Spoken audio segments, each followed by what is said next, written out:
Consideremos una bañera que está siendo llenada a través de una fuente externa.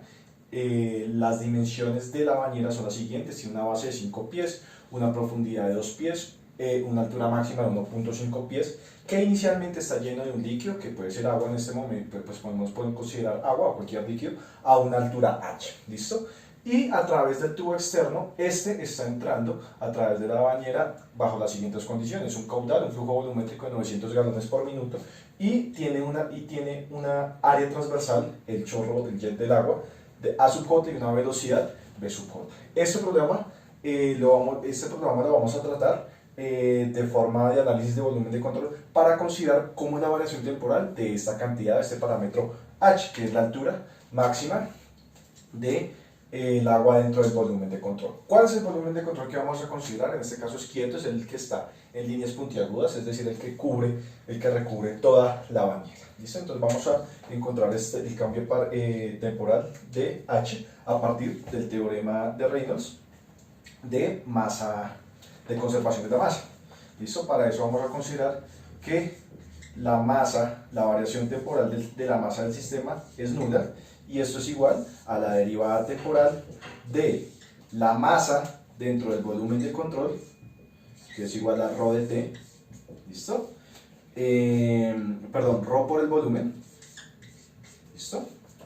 Más la variación de la masa a través del flujo de la superficie de control, ¿listo? De los bordes del volumen, ¿listo? Y esto es igual a ρ por la derivada por el producto punto entre la velocidad entrante o saliente, el producto y el vector normal en cada una de las entradas o salidas, y esto evaluado en alrededor de un diferencial de área. ¿Vale? Entonces esto es 0.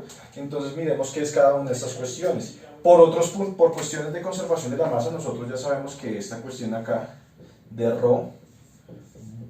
el producto punto entre la velocidad, el vector normal integrado alrededor del área, es igual a la sumatoria total del flujo de masa entrante menos el flujo de masa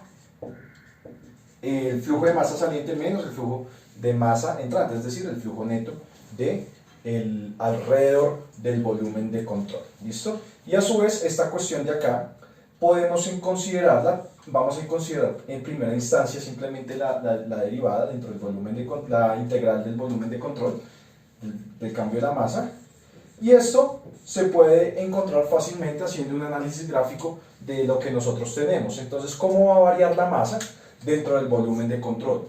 Va a ser de forma tal que va a variar de acuerdo a la altura, a esta altura H, ¿listo? Entonces, esa masa va a ser igual a la densidad de este volumen, ¿listo? De este paralelepípedo pequeño, por la densidad, ¿cierto? Entonces el volumen de ese paralelepípedo por la densidad, es decir, esta cuestión de acá va a ser igual en un inicio a ρ por este volumen, que es igual a H por 5 pies por 2, ¿listo? Esto está, si se dan cuenta, en pies cúbicos, perdón.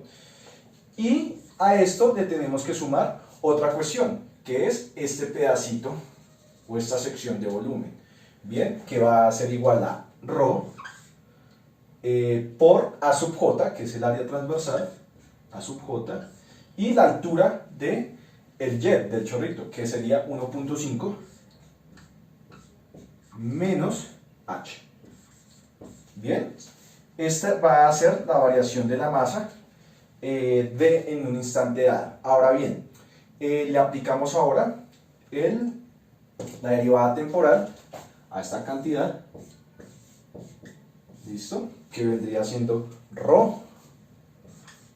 factor de 10h, ¿listo? De 10h más A sub j 1,5 menos A sub j h. ¿Listo?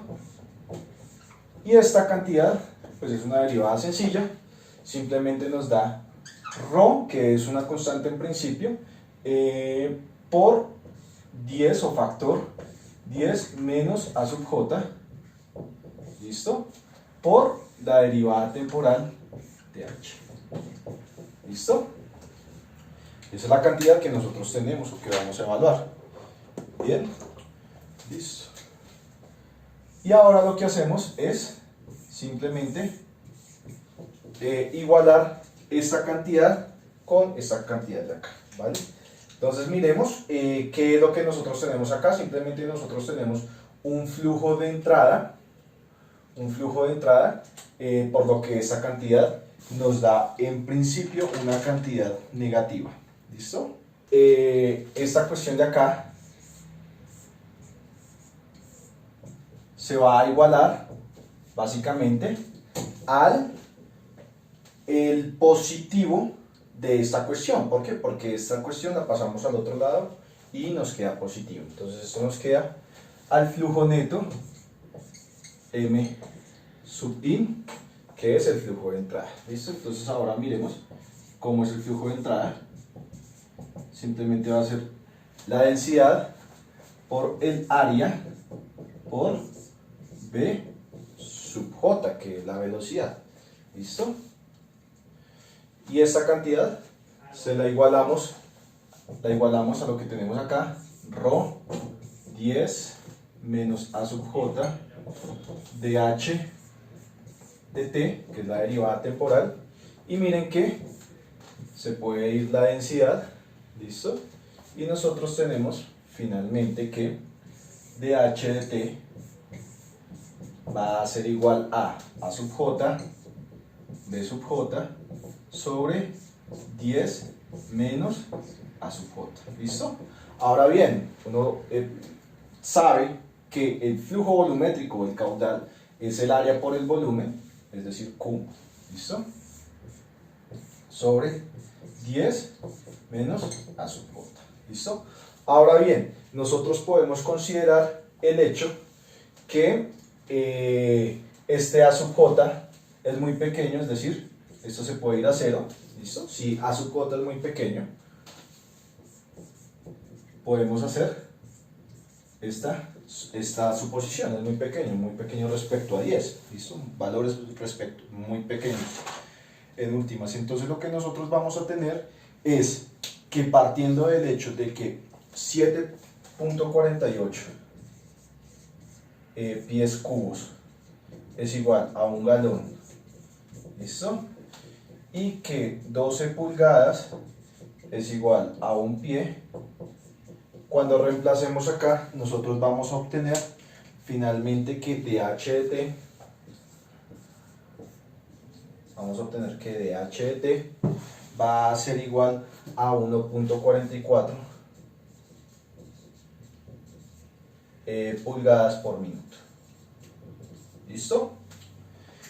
Y ustedes, por supuesto, nosotros partimos del hecho de que el A sub J es muy pequeño, ¿listo? Pero ustedes pueden coger y decir que si el diámetro circular de ese chorro es 30